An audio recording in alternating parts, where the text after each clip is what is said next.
What's going on, Cougar fans? Peter Borkowski here on the Cougar Sports Network, bringing you this edition of Coaches Weekly. And once again, I'm joined by head coach of CUC Women's Lacrosse, Coach Scott. Welcome back to the show. Thank you. Excited to talk to you today. Thanks. Well, you and your team have been quite busy since last time we talked. 3 more games in the books, and let's go back to last Wednesday. I know it was a while ago, but you guys took it to IIT at their home field, 20-9. 4 players on your squad had a hat trick, including Riley Ornstein. 6 goals, quite an achievement for her, who's really picking up her offensive pace. But just what went well that game? I mean, offense really stepped up. The best game we've seen from them all season high 20 goals. So what really went well in that IIT game?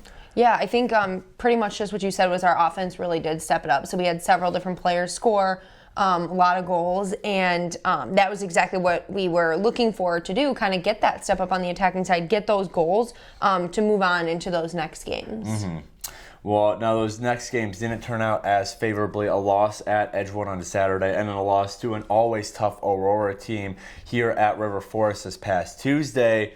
As we head into the final regular season game, it's hard to believe we're already there, but what are you looking to bounce back from those 2 losses on Saturday? What about those losses are you wanting to improve upon? Have your team end on a high note for regular season play, hopefully going into postseason play?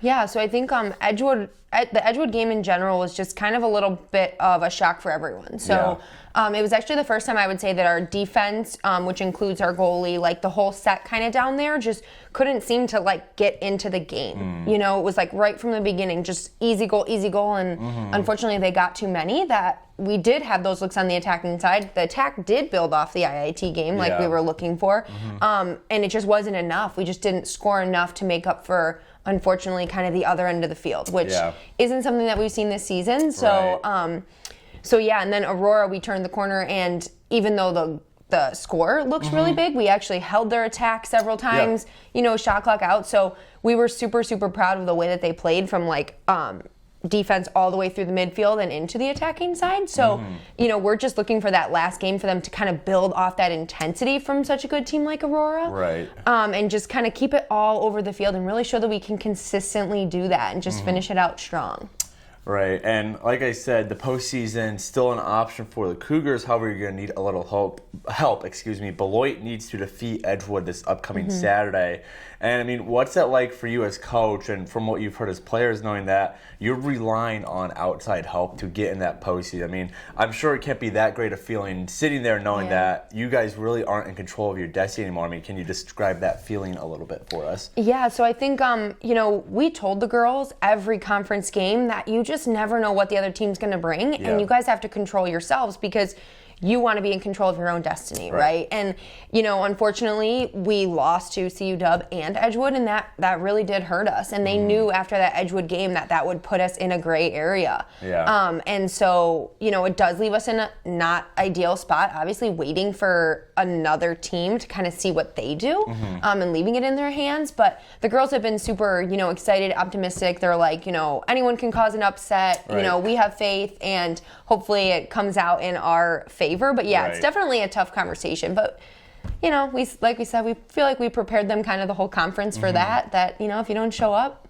things go a different way. Right. Yeah. Well, your guys' final regular season contest is a Saturday as well, and it's a non-conference, which you don't always see the end of schedule. As you guys hosting University of Wisconsin-Eau Claire here in River Forest.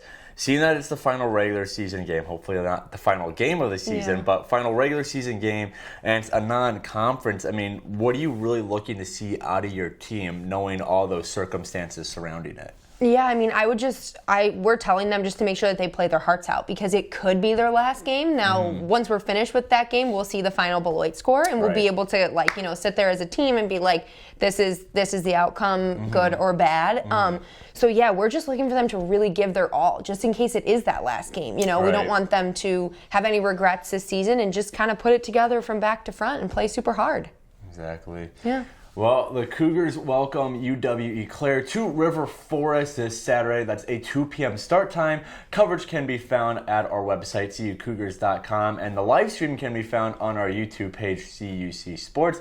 Coach Scott, thanks again for joining me today. Good luck this Saturday. I'm excited to talk to you again next week. But until then, this is Peter Borkowski signing off of the Cougar Sports Network and wanting to say, as always, go Cougars.